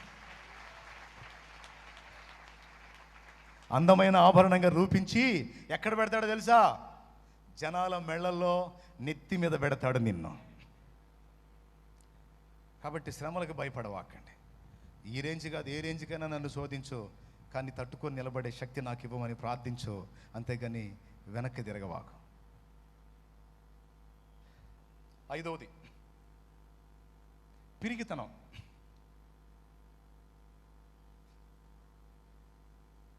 రావయ్యా అంటే వద్దులే, నా వల్ల కాదు. సబులు పోయి సామాన్లో దాక్కున్నట్టు. స్తోత్రం. ఇశ్రాయేలుకు రాజుగా చేస్తాను రావయ్యా అని సమయాలు పిలిస్తే పోయి సామాన్లలో దాక్కున్నాడు. నా వల్ల కాదని. కొంతమంది ఉంటారు, వాళ్ళ దగ్గర విషయం ఉంటుంది కానీ భయం, ఫీలింగ్. వాళ్ళు ఏమనుకుంటారో, వీళ్ళు ఏమనుకుంటారో, ఓ ప్రార్థన చేస్తే వాళ్ళు ఏమనుకుంటారో, ఓ మాట్లాడితే వీళ్ళు ఏమనుకుంటారో, సువార్త చెబితే వాళ్ళు ఏమనుకుంటారో, వీళ్ళు ఏమనుకుంటారో, వాళ్ళు ఏమనుకుంటారో అని వీళ్ళే గొల్లగొల్ల అయిపోతుంటారు. అరే వాడు పోయి నరకంలో పడుతుంటే వాడేమనుకునేదేంది? నువ్వు వాడికి సువార్త చెప్పకపోతే రేపు నరకంలో ఖచ్చితంగా రోజు నిన్నే అనుకుంటాడు. ఏమనుకుంటాడు తెలుసా? మా ఇంటి పక్కన ఉంది ఒక ముద నష్టపదే, ఒక్కసారి నా చెప్పాలి ఆయన గురించి నాకు. అసలు అట్లాంటి వాళ్ళని వేయాలి ఇక్కడ, తెలిసి కూడా చెప్పని వాళ్ళని. నన్ను వేసాడు ఏందో యేసు ప్రభు అని రోజు నేనే చెప్తాను. మా ఇంటి పక్కన ఉన్నాడు ముద నష్టపోడు, ఆదివారం రాగానే బైబుల్ తీసుకొని పోతాడు, ఒక్కసారి అన్న నాకు చెప్పలా అని వాళ్ళు రోజు అనుకుంటుంటారు. ఇక్కడ చెబితే ఏమనుకుంటారు అని ఫీలింగ్తో చెప్పలేదు కదా నువ్వు, పిరికి పందా. దేవుడు నీలో నుంచి ప్రవహించి వాడిని తడపాలని, వాడిని బ్రతికించాలని ట్రై చేస్తే దేవునికి అడ్డుకట్ట వేసావు నీ పిరికితనంతో, నీ వెధవతనంతో. బాధగా పడండి, బాధ పర్వాలేదు, కానీ వాస్తవం మాట్లాడుతున్నా. 6వది సోమరితనం అండి. సోమరితనం. చేద్దాంలే, పోదాంలే, చూద్దాంలే, చదువుదాంలే, ఇప్పుడు చేస్తున్నాంగా, ఒకటి చేస్తున్నాంగా, 2 చేస్తున్నాంగా. అల్ప విజయాలతో ఆనందపడిపోయి సంబరపడిపోయి ఇంతవరకు చాలే. ఇంకా 4 ఊళ్ళకు పోయి క్రొత్తగా దేవుని పని ప్రారంభిస్తే ఏం నష్టం అంట? ఏం నష్టం? ఇది కనబడని దెయ్యం, పెద్ద దెయ్యం ఇది. పక్కన చేరి రుద్దుతూ ఉంటుంది బాడీని.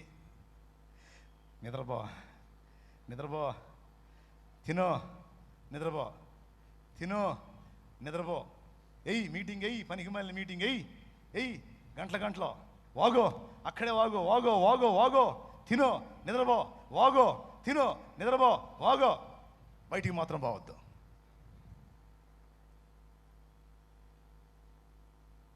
ఏంటిది ఇది?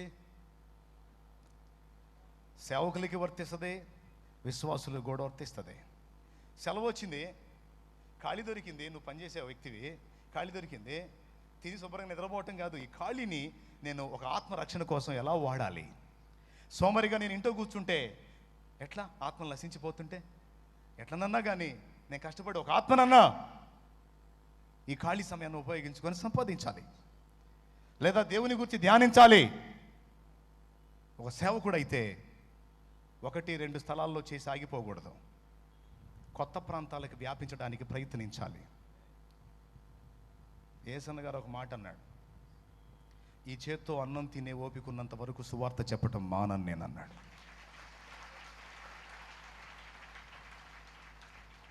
యేసన్న గారు చివరిగా రాజమండ్రికి డేట్ ఇస్తే బాత్రూంలోకి వెళ్ళిపోయాడు. పూర్తిగా అయిపోయింది ఆయన పని. బాత్రూంలోకి వెళ్ళి తలుపు వేసుకుని బాత్రూంలో మరి యూరిన్కి వెళ్ళాడో ఏం సంగతో అక్కడ పడ్డాడట. ఈ తొంటి విరిగింది. రాజమండ్రికి డేట్ ఇచ్చాడు. లోపల డోర్ వేసుకున్నాడు, పడ్డాడు, తొంటి విరిగింది. అక్కడి నుంచి కదిలి బయటికి రాలేకపోయాడట. ఆ లోపల ఉన్న మగ్గు ఉంటుంది కదా, మగ్గు, ఆ మగ్గుతో కొట్టి కొట్టి కొట్టి సప్పుడు చేస్తే అప్పుడు వెళ్ళి తలుపు తీస్తాడు. తలుపు తీస్తే రేపు పడ్డాను తీయండి రా అన్నాడు. ఎత్తితే ఉంది, ఇది ఊగులాడుతూ ఉంది, తొంటి విరిగిపోయి. ఆయన గురించి ఎవరేం ప్రచారం చేస్తారో నాకు అనవసరం, కానీ ఒక మంచి దైవజనుడు, దేవుని కొరకు కరిగిపోయినవాడు. దైవజనుల మీద కూడా దరిద్రపు బురదలు చాలా మంది జల్లుతున్నారు, వాళ్ళు శపించబడతారు.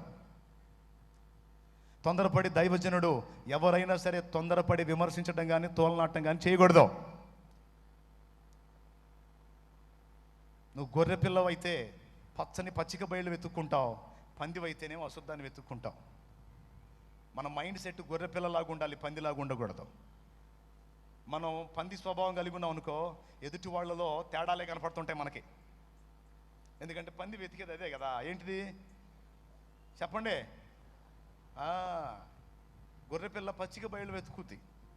కాబట్టి ఏ వ్యక్తిలో నుంచైనా మంచిని స్వీకరించాలి, బలహీనతలు ఏమన్నా మనకు కనబడితే పక్కన పెట్టాలి. అంతేగాని ఒక పాయింట్ చిక్కింది కదా దాన్ని తీసుకొని రోజు ఉతుకుడు కార్యక్రమం పెట్టకూడదు. దైవజనుల గురించి భయంకరమైన నిందా ప్రచారాలు చేశారు, ఆయన గొప్పతనం చెప్తున్నాను నేను. తొంటి విరిగిపోయింది, తీసుకెళ్ళి బెడ్ మీద పండుకోబెట్టారు. తడిగుడ్డ ఒకటి ఏంట్రా అన్నాడు, తడిగుడ్డ కట్టుకున్నాడు. హాస్పిటల్కి పోవటం, ఆపరేషన్ చేయించుకోవటం, రాడ్ వేయించుకోవటం, కాలు పైకి లాగిచ్చి, ఏం లేదు, గుడ్డ ఏంట్రా, తడిగుడ్డ బాగా తడిపియండ్రా అని ఆ తడిగుడ్డ చుట్టుకొని నన్ను కారులోకి తీసుకెళ్ళంట్రా అని చెప్పాడంట. కారులో తీసుకెళ్ళి పండుకోబెడితే పోనిండ్రా అన్నాడు. ఎక్కడికన్నా అంటే రాజమండ్రికి పోని అన్నాడు. అన్న ఎట్లా చెబుతావు అన్న అంటే, ఇందులోనే ఉండి చెబుతారా, నేను డేట్ ఇచ్చాను, నా కోసం ఎదురు చూస్తారు మళ్ళీ బిడ్డలో.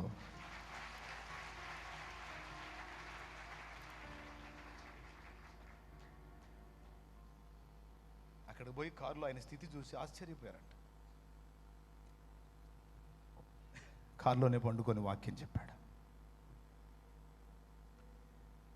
సోమరితనం పక్కన పెట్టాలి, కష్టపడాలి.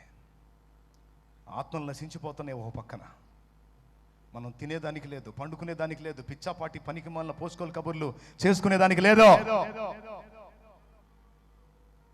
దేవుని పని చేయాలి, దేవుని రాజ్య వ్యాప్తి చేయాలి. మతోన్మాద శక్తులు ఇప్పటికే లేచి సువార్తను అడ్డగించాలని ప్రయత్నం చేస్తున్నాయి. వాటికి కనిపించకయే చాప కింద నీరులాగా అవి పూర్తిగా కళ్ళు విప్పేసరికి మొత్తం విస్తరించి ఉండాలి.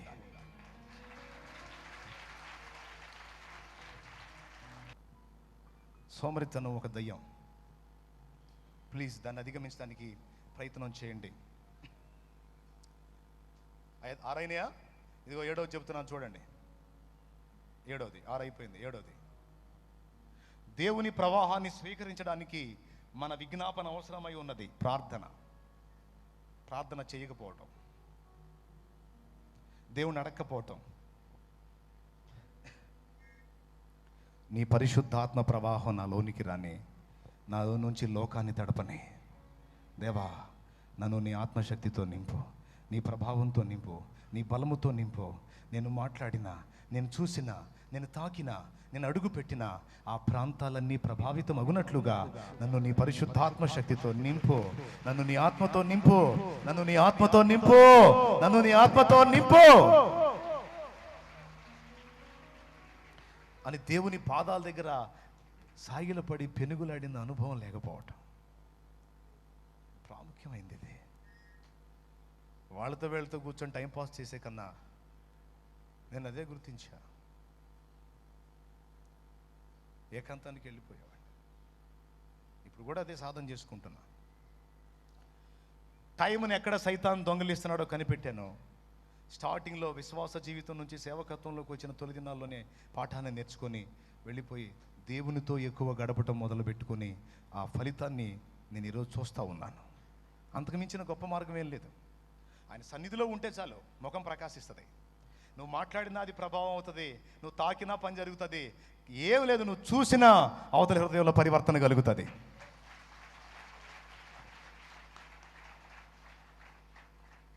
ఈ అనుభవాలన్నీ నేను చూశాను. డాక్టర్ రంగారావు గారు హాస్పిటల్లో పర్సన్ ఉన్నాడు మంచం మీద. ఎవరో పేషెంట్ ఉంటే ప్రార్థన చేసి వెళ్తా ఆయన వైపు అట్లా చూశాను. అబ్బో మరీ ఓవర్ యాక్షన్ అయిందిగా అనుకుంటారేమో, మీ కర్మ అనుకుంటే నేను చేయగలిగింది ఏం లేదు. అంటే నేను మునగాడని కాదు, ఆయన ప్రవాహం నాలో గుండా అతన్ని తాకింది, పరిశుద్ధాత్ముడు తాకాడు. నేను అతను మాట్లాడలేదు, పలకరించలేదు. సండే రోజు చర్చికి వచ్చాడు ఆయన. ఎందుకు వచ్చా? ఆయన భార్య కూడా ఉంది ఇక్కడే, ఆయన కొడుకున్నాడు, పరిచారకుడుగా ఉన్నాడు. ఎక్కడ ఉన్నారో అదిగో చెయ్యి కూతురు లేవు, ఒకసారి లేచి నిలబడమా.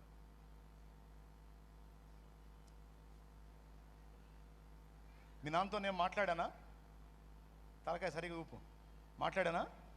అదిగో సాక్ష్యం. ఏం లేదు, జస్ట్ హాస్పిటల్ ఆయన కూర్చొని ఉన్నాడు. వెళ్తా అట్లా చూసారా నా చూపులు ఎంత పవర్ ఉందో? జాగ్రత్త. అదిగో అమ్మాయి, ఆయన కూతురు. మళ్ళా సండే లైన్లోకి వచ్చేసాడు ఆయన. ఏం జరిగిందంటారు? నా చూపుల పవరా? నా ముఖం, నా చూపుకి అంత పవర్ ఏడుంది? నేను ఉరిని చూసినా ఎవడు పట్టించుకోడు. నేను ఆయన వైపు చూసినప్పుడు నాలో నుండి యేసయ్య అతన్ని చూశాడు.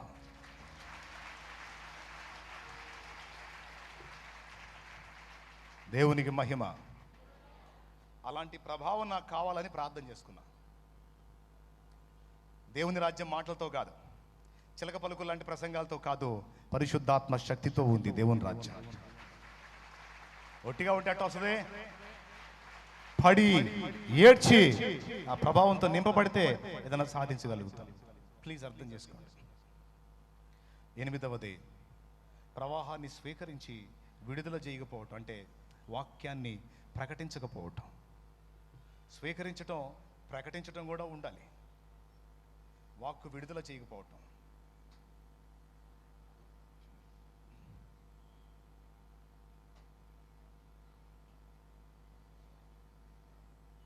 కొంతమంది ఉన్నారు, మంచి సంగతులు తెలుసు కానీ వాళ్ళలోనే పెట్టుకుని ఉంటారు, పొరపాటును కూడా ఇతరులకు చెప్పరు. వాక్కు విడుదల చేయకపోవటం వల్ల ప్రవాహం అడ్డగించబడుతుంది. అంటే నీళ్ళు వచ్చినాయి కానీ స్టాక్ అయిపోయినాయి, బయటికి వెళ్ళట్లా. స్తోత్రం, హల్లెలూయా. ఆఖరి మాట చెప్పి ముగిస్తాను. 9వది, ఇవన్నీ చదువులేని వాళ్ళు గుర్తుండవని నాకు తెలుసు, చదువుకుని రాసుకునే వాళ్ళకి చెప్తున్నాను నేను. 9వది, పరిశుద్ధాత్మ ప్రవాహానికి నియంత్రణ పెట్టుట లేదా నియంత్రించుట.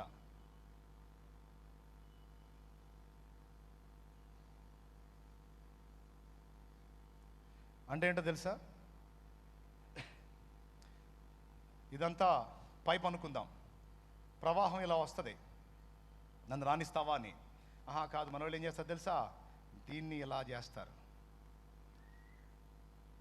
ఇదంతా వద్దులే ప్రభా, ఈ చిన్న పైపు చాలు, ఏదో ఇచ్చేదేదో కొద్దిగి అని నియంత్రణ పెట్టుకొని, ఇంతవరకు చాలే, బాప్తీసం పొందాంగా చాలే, ఆదివారం చర్చికి పోతున్నాంగా చాలే, వాక్యం వింటున్నాంగా చాలే, ప్రార్థన చేస్తున్నాంగా చాలే, దొరికిన వాళ్ళకి వాళ్ళకి చెబుతున్నాంగా చాలే అని విశ్వాసులు. చాలే, ఇంతవరకు చాలే, అంతవరకు చాలే, ఓ సంఘం కట్టాగా చాలే అని సేవకుడు, ఓ ప్రాంతంలో చేస్తున్నాగా చాలే. ఏం చాలు బాబు? కడుపాత్రం ఉండాలి బాబు సేవలో. ఒక దగ్గర చేసి తృప్తి చెందకూడదు. మామూలుగా దురాశ మంచిది కాదు. సేవలో దురాశ పర్లుకండి, తప్పులేదు. దురాశ అంటే ఒకటి తీసుకుందాం అని కాదు, మళ్ళీ అది పాపం అయింది. అనేక ప్రాంతాలని ప్రభావితం చేయాలి. నేను నిద్రపోకూడదు, నేను కష్టపడాలి. దేవుడు ఎంతవరకు నన్ను వాడతాడో, ఎంత ప్రవాహాన్ని పంపిస్తాడో మొత్తాన్ని రానివ్వాలి.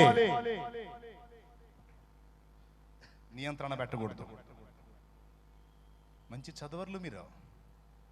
ఏమండి, డిగ్రీ చదివిన వాళ్ళు చేతులు ఎత్తండి. డిగ్రీ చదివిన వాళ్ళు, రైట్. ఇంటర్ చదివిన వాళ్ళు చేతులు ఎత్తండి, రైట్. 10th చదివిన వాళ్ళు చేతులు ఎత్తండి. 10th. వీళ్ళు మామూలు వాళ్ళు కాదు, వీళ్ళు చేతులు ఎత్తట్లా. అసలు దేనికి చేతులు ఎత్తట్లా? అబద్ధాలు ఆడద్దు. చేతులు ఎత్తండి చదివితే. వందనాలు వందనాలు. నేను చదివింది ఎంత తెలుసా? 8th discontinue. 7th ఒకసారి తప్పి మళ్ళీ రాసి పాస్ అయ్యి 8th చదివి 8th కూడా సగంలో ఆపా, డబ్బులు లేక. కష్టపడాల్సి వచ్చింది అప్పుడు వెళ్ళి. డిగ్రీ స్టూడెంట్స్ ఉన్నారు, ఇంటర్మీడియట్స్ ఉన్నారు, 10th చదివిన వాళ్ళు ఉన్నారు, మంచి టాలెంటెడ్స్ ఉన్నారు, అంతమంది ఉన్నారు. ఎంతమందిని రక్షించారు? నేను చేసే ప్రసంగానికి మార్కులు వేస్తారు. వందనాలు. నేను ఏదన్నా ఇంగ్లీష్ తప్పు మాట్లాడితే ఒకవేళ మీరు ఎగతాళి చేసుకుంటారు. నేను ఏదన్నా తెలుగు లాంగ్వేజ్ తప్పు మాట్లాడితే ఎగతాళి చేసుకుంటారు. అన్నీ బాగొచ్చిన మీరు దేవుని పని ఎంత చేశారు? ఎన్ని జీవితాలు బాగు చేశారు? ఎన్ని కుటుంబాలు కట్టగలిగారు? ఎన్ని దీపాలు వెలిగించగలిగారు? ఒకసారి ఆలోచిస్తే నేను ధన్యుడిని అవుతాను. దేవునికి మహిమ కలుగును గాక. ఒక 9 సంగతులు పరిశుద్ధాత్మ ప్రవాహానికి అవరోధాలుగా ఉన్నాయి అనేది మీకు స్పష్టంగా సాక్ష్యం ఇచ్చా. ఈ సంగతులన్నీ నిజంగా మీకు ఉపకరిస్తాయని, మీ జీవితాన్ని సరిచేస్తాయని, మీలో ఒక నూతనత్వాన్ని తీసుకొస్తాయని, మీలో ఉన్న అడ్డుబండలన్నీ తొలగిపోయి మీరు ఖాళీ అయిపోయి దేవుని ప్రవాహం మీలో నుంచి బయలువెళ్ళి అనేక మందిని ఇలా తడపాలని నేను మనసారా కోరుకుంటున్నాను.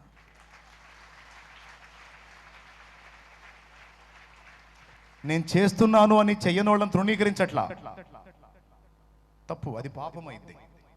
తృణీకారం కాదు, పరిశుద్ధాత్మ యొక్క ఆక్రందన తెలియజేస్తున్నా అంతే. పెద్ద పని చిన్న పని అని, పెద్ద పని చిన్న పని అని తృణీకరించడం కాదు, చిన్న పనిని పురికొల్పుతూ నువ్వు కూడా పెద్ద పని కావాలి అని రెచ్చగొడుతున్నా అంతే. అర్థమైతే ఒకసారి గట్టిగా స్తోత్రం చెప్పండి. గట్టిగా. ఇలా ఉంటారా? ఇలా ఉంటారా? ఖాళీ అవుతారా? ఎంతమంది అవుతారు? ముందు పాపాలు ఖాళీ చేసుకోండి. బాప్తీసం పొందిన వాళ్ళు బాప్తీసం పొంది పాపాలు ఖాళీ చేసుకోండి. పాపాలు ఖాళీ చేసుకొని పరిశుద్ధులైన వాళ్ళు ఇతరుల పాపాల్లోంచి వాళ్ళని రక్షించడానికి కష్టపడండి. దేవుడు మిమ్మల్ని దీవించుగాక. ఒక్కసారి మోకాళ్ళ మీదకి వద్దాం. దేవుని యొద్ద నుండి జీవనది ప్రవహిస్తుంది. ఏ భక్తుడు ఆ ప్రవాహాన్ని స్వీకరిస్తాడో వానిలో నుండి బయలువెళ్ళి ప్రవహించు స్థలమెల్లా ప్రాణులు బ్రతుకున్నట్లుగా చేస్తుంది. యేసన్న అనే ఒక వ్యక్తి బలహీనుడే కావచ్చు, కానీ తను ఖాళీ అయిపోయి దేవుని ప్రవాహానికి అవకాశం ఇచ్చాడు గనుక లక్షలాది ఆత్మల్ని దేవుని కొరకు సంపాదించగలిగాడు. నీ కళ్ళ ముందు నువ్వు చూసిన దైవజనుడే భక్త సింగ్ బలహీనుడే కావచ్చు, కానీ అన్ని విషయాలలో ఖాళీ అయిపోయాడు. సొంత వారి చేత ద్వేషించబడ్డాడు. మీకు తెలుసా, రాత్రులు నిద్రను కూడా వదిలేశాడు. ఆయన మోకాళ్ళు నిన్న దగ్గర గుంటలు పడ్డాయని చెప్తారు. ఆయన మోకాళ్ళు నిన్న స్థలంలో గుంటలు పడ్డాయట. నిద్రాహారాలు మాని ప్రార్థించాడు మహానుభావుడు. ఆ మహనీయుని త్యాగఫలం ఒట్టిగా పోయిందా? ఓ, ఎంతో మంది పరిశుద్ధాత్మ ప్రవాహంలో తడపబడి భక్త సింగ్ గారి ద్వారా లక్షలాది ఆత్మలు రక్షించబడ్డాయి.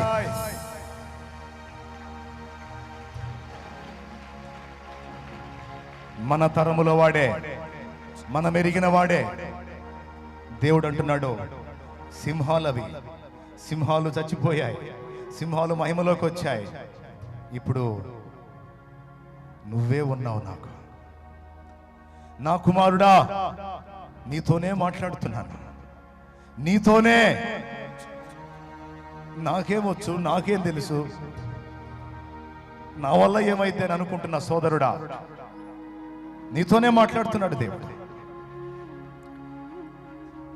ఒక యేసన్నలాగా, ఒక ముంగమూరి దేవదాసులాగా, ఒక సాధు సుందర్ సింగ్ లాగా, ఒక భక్త సింగ్ లాగా నిన్ను నీవు నాకు అప్పగించుకుంటే నీ ద్వారా కూడా అనేక జీవితాలు వెలిగిస్తాను. నాకు అప్పగించుకుంటావా అని అడుగుతున్నాడు. కన్నీరు విడు, కన్నీరు విడు తమ్ముడు, మోకాళ్ళ మీదకి వచ్చేయి. ఇలాంటి సందేశం నాకు వినబడినప్పుడు మోకాళ్ళు నీ ఏడ్చుకున్నా, దేవా నాకు ఆశ ఉంది, అవరోధాలు తొలగించు, నాలో నుండి ప్రవహించు తండ్రి. నీ ప్రవాహాన్ని అడ్డగించే ఏ అడ్డుబండ ఉందో తీసివేయి, నాలో నుంచి ప్రవహించయ్యా అని ఏడ్చా. ఇప్పటికీ ఏడుస్తున్నా. మీ అందరికీ అదే మాదిరిస్తున్నా. దేవుని ఆత్మ ప్రవాహాన్ని విడుదల చేయండి. నీవు సహకరించకపోతే దేవుడేమీ చేయలేదు. యేసు ఆరోహణమై పరమునకి వెళ్ళిన తర్వాత దేవదూతలు అడిగారట, అయ్యా నువ్వు వచ్చేసావు కదా, నీ రాజ్య సువార్త మరి లోకానికి ఎవరు చెబుతారు? ఆ బలహీనులు ఎంచుకున్నావా? ఆ బలహీనులు ఎంచుకున్నావా అపోస్తలులుగా అంటే ప్రభు అన్నాడట, భూమి మీద ప్రస్తుతం నాకు అందుబాటులో ఉంది వాళ్ళే, వాళ్ళ ద్వారానే నా బలమైన కార్యాన్ని జరిగిస్తాను అన్నాడట. బలహీనుడిని అనుకుంటున్నావా సోదరా? దేవుడు నిన్ను కూడా వాడుకుంటాడు. ఆయన పక్షపాతి కాదు. నీ గుండెల్లో ఉన్న వాంఛ చూస్తున్నాడు ఆయన. దూరంగా కూర్చున్నావు, దేవుడు నీతోనే మాట్లాడుతున్నాడు. నన్ను కనిపెట్టలేదు అనుకుంటున్నావు, లేదు లేదు, నిన్నే చూస్తూ నీతోనే మాట్లాడుతున్నాడు ఆయన. నీకోసం చేతులు చాపి ఉన్నాడు. పరిశుద్ధాత్మ నాలోకి ప్రవహించు, నాలో నుండి ప్రవహించు అని పిలువు. పరిశుద్ధాత్మ నాలోనికి ప్రవహించు, నాలో నుండి లోకంలోకి ప్రవహించు. నది ప్రవహించిన చోటెల్లా జీవులు బ్రతుకుతున్నాయి. సముద్రపు నీళ్లు, ఉప్పు నీళ్లు మంచి నీళ్లు అవుతున్నాయి. సముద్రం అంటే లోకం, సముద్ర జలములు అంటే లోకస్తులు. పరిశుద్ధాత్మ నది భక్తుల ద్వారా లోకంలోనికి ప్రవహించినప్పుడు త్రాగటానికి పనికిరాని ఉప్పు నీరు కాస్త మంచి నీరుగా మారిపోయిందట. భక్త సింగ్ వల్ల ఎన్ని జీవితాలు రక్షించబడ్డాయో, ఎంతమంది తాగుబోతులు చెడిపోయిన వాళ్ళు మారారో, ఒక్కొక్క దైవజనుడి ద్వారా ఎన్ని జీవితాలు బాగుపడ్డాయో, చెడ్డ జీవితాలు ఎన్ని మంచి జీవితాలుగా మార్చబడ్డాయో మీకు తెలుసు కదా. దేవా నా లైఫ్ కూడా అలా చేయవా, నేను కూడా అనేకులకు దీవెనకరంగా ఉండాలి, నేను కూడా అనేక మందిని రక్షణలోనికి నడిపించాలి, మంచి వారినిగా చేయాలి, నన్ను అనుగ్రహించమని ప్రార్థించి. ప్రేమగల మా తండ్రి, ఈ మధ్యాహ్నం శ్రేష్టమైన వాక్యాన్ని మీరు మాకు వినిపింపజేశారు. మేము ఎందుకు బలహీనంగా ఉన్నామో, ఎవరి శక్తి మాకు అవసరమో, మీ ఆత్మచేత నింపబడి నడిపించబడడానికి మా జీవితంలో అవరోధాలేంటో, అడ్డుబండలేంటో అన్నిటినీ మాట్లాడారు, తెలియపరిచారంటే మీ వాక్యము విని మేము స్వతంత్రులమై మీ వాగ్దానాన్ని పొందుకోవడానికే కదా ప్రభు. ఇదిగో మా జీవితాలు నాతో మొదలుకొని మా ఒక్కొక్కరిని మీ ఆత్మచేత నింపి అభిషేకించి రోజు రోజు మీ ఆత్మచేత నింపబడుతూ నడిపింపబడుతూ ఆత్మ ద్వారా వెళ్ళబడుతూ వెళ్ళిన చోటెల్లా ప్రాంతాలు ప్రజలు మీ కొరకు పట్టబడులాగున మీ నామ మహిమ కొరకు కార్యము జరిగించమని యేసు నామమున ప్రార్థించి వేడుకుంటున్నాము తండ్రి. ఆమేన్.